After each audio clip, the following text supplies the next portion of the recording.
Bonjour et bienvenue dans cette vidéo. Je m'appelle Agakura, je suis haute potentiel émotionnel et coach et dans mon travail comme coach, je travaille avec des autres potentiels émotionnels. Alors, j'aimerais bien commencer cette vidéo en vous posant la suivante question.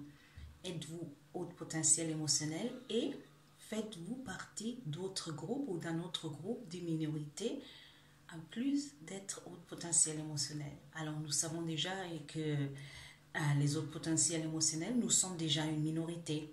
Et ça aussi nous a mené de vivre des expériences qui n'étaient pas toujours plaisantes. Alors, des commentaires comme tu es trop sensible, est-ce tu dois toujours être si émotionnel, pourquoi tu n'oublies pas, laisse tomber, tant pis, c'est tout ça. Et être critiqué pour notre sensibilité. Mais je suis aussi sûre et certain, je suis vraiment convaincue que le fait d'être haute potentiel émotionnel a aussi eu une grande influence de comment nous vivons l'expérience de faire partie d'autres groupes de minorités. Pourquoi? C'est parce que les traits qu'on a comme haute potentiel émotionnel, c'est que nous avons déjà la sensibilité élevée, plus élevée que la plupart des gens. Alors nous sommes, on dit entre 15 et 30% de la population qui sont potentiels émotionnels et nous avons une sensibilité qui est plus élevée que cela des autres. Alors ça veut dire que si quelque chose nous passe, et je suis en train de parler, pardon, je ne l'ai pas dit au début, de faire partie d'un groupe de minorités qui est aussi exposé à l'attention négative, à être critiqué, à être harcelé ou ridiculisé. Et ça peut être ethnique, mais ça peut être autre chose qui vous a mené de vivre des expériences désagréables et qui vous ont blessé et d'avoir une attention négative de certaines personnes ou d'un groupe, d'une société. Ça peut aussi être un don. Alors nous savons aussi que la jalousie aussi existe et peut-être vous avez un don qui vous a toujours exposé ou qui a fait que vous soyez différents aux autres, mais aussi qui vous a mené d'avoir ces expériences qui vous ont blessé. Et c'est de cela que je parle quand je dis d'autres groupes ou un autre groupe des minorités.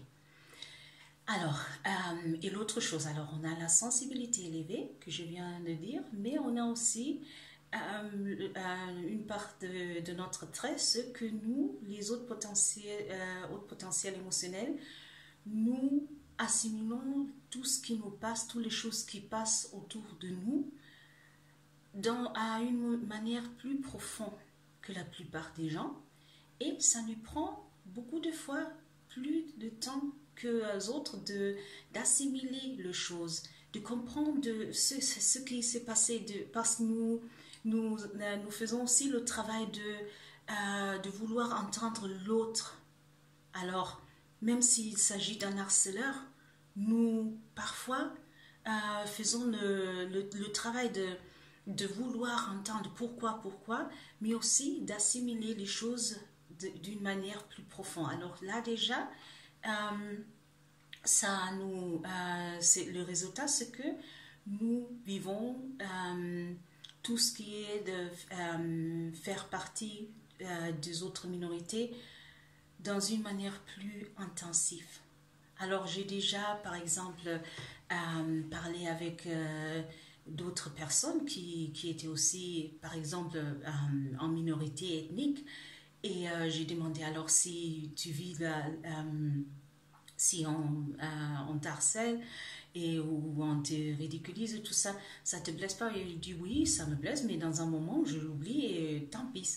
Et nous savons tous que tant pis n'est pas part de notre vocabulaire en tant qu'homme au potentiel émotionnel. Là, c'est une chose, mais ce qui se passe beaucoup qui nous passe aussi, c'est que nous avons peut-être, nous sommes arrivés ou nous avons tiré des conclusions, des décisions, des conclusions douloureuses à cause des choses qui nous sont passées, à cause d'être harcelés, ridiculisés, exposés d'une manière négative ou exclus. Et ce sont des conclusions comme je suis bête, je suis la risée, je suis ridicule. Tout ce qui m'arrive, cela m'arrive, ou je suis la raison pour que cela m'arrive. Et je ne suis pas aimable. Et en faisant ça, nous avons libéré les personnes qui nous ont qui nous ont harcelés, par exemple, et nous avons pris toute la responsabilité et nous avons commencé à nous dire et croire des mensonges parce que nous ne sommes pas la raison pour laquelle ces choses nous arrivent. Nous ne sommes pas la raison, nous ne sommes pas bêtes et tout ça, mais c'est arrivé. Et je suis ici premièrement pour vous dire que la raison d'être harcelé se trouve toujours dans l'harceleur. La raison d'être exclu se trouve dans une société qui n'était pas prête de nous accepter comme nous sommes. Ce n'est pas notre faute. Et il ne faut pas chercher la raison en nous. Ou nous regarder et dire c'est à cause de comme je suis, c'est à cause de moi. Et parfois, ces conclusions qu'on a tirées, alors dans la programmation neurolinguistique, je pratique aussi, on appelle les conclusions, les décisions limitantes. Alors, ils nous limitent. Moi, je l'appelle aussi les conclusions et les décisions douloureuses parce que ça fait du mal. Penser comme ça sur nous-mêmes. Mais c'est arrivé. Et il est aussi arrivé que ces décisions ont pris l'assiège du chauffeur et le volant et il décide les décisions que nous avons prises. Alors il y a la pensée, je suis bête, alors je me sens mal à cause de ça et je décide par exemple, de me cacher. Ou si on est harcelé pour un don qu'on a et où on est critiqué, on dit alors ce don, ça me donne des problèmes, alors je le cache. Je ne dis pas que je suis capable de faire cela, de peindre, de jouer le piano, soit que ce soit. Il est important de faire un travail qui est douloureux, mais très important. Et ce travail, c'est de penser. Vous savez, si vous avez écouté le vidéo jusqu'à maintenant, je suppose que vous faites partie d'un groupe ou de plusieurs groupes de minorités. De penser des expériences que vous avez eues, des expériences qui vous ont blessé, d'être harcelé, d'être exclu, soit que ça soit, mais vous savez ce que vous êtes passé.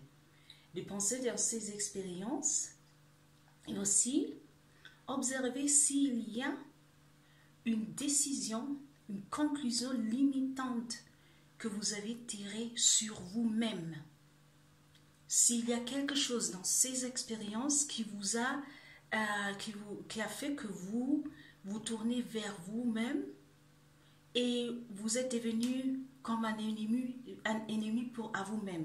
Parce que ce que nous voulons à la fin, qu'il y aura un autre vidéo, c'est d'être notre meilleur ami et de ne vivre pas comme un ennemi à nous-mêmes. Alors il est important d'arracher la racine.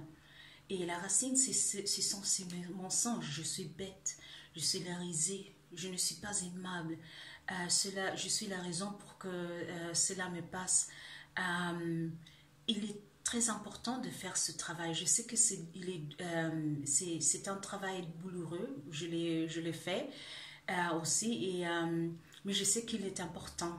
C'est un peu comme un jour, j'étais chez les dentistes et il m'a fait une canalisation et c'était la chose la plus douloureuse que j'avais vécue jusqu'à ce moment. Chez le dentiste, normalement, c'était des choses petites et dans ce moment, il a commencé le traitement et il m'a dit, il faut que vous reveniez, prenez un autre rendez-vous ou je n'ai pas fini. J'ai dit, mais pourquoi? Elle m'a dit, parce que maintenant, le problème, c'est la racine. C'est là où il y a l'infection et il faut l'extirper. Et c'est cela. Et il m'a dit, mais après, vous n'aurez pas de douleur. Et il est important de savoir que pour arriver à ce point-là, il faut faire ce travail douloureux d'arracher la mauvaise herbe et la racine de la mauvaise herbe, des mensonges avec qui nous avons vécu trop de temps déjà, et de devenir notre meilleur ami. Et je suis là pour vous supporter. Si vous avez besoin, vous pouvez toujours, si vous êtes curieux de savoir avec les techniques que j'utilise en tant que coach, vous pouvez toujours me contacter. Je mets toujours mes contacts dans ce vidéo. Vous pouvez le trouver dans les textes. Mais où vous cherchez de l'aide avec un expert, soit un thérapeute ou un coach, si vous avez la sensation que c'est trop et c'est douloureux. Mais je vous invite vraiment de le faire et de l'écrire comme exercice. Et dans la prochaine vidéo, je vais vous dire alors ce qu'on va faire avec ce que nous avons écrit. Mais il est vraiment important de faire ce travail pour pouvoir cultiver le jardin, votre jardin. Il faut d'abord arracher la mauvaise herbe et il faut aussi le faire pour que nous prenions autrefois le volant et nous nous sentons dans l'assiège de chauffeur. Alors j'espère que cette vidéo vous a aidé et que vous vous sentez invité de faire ce travail douloureux mais important. Et sachez que vous n'êtes pas seul et j'espère de vous revoir dans le prochain vidéo. Merci beaucoup.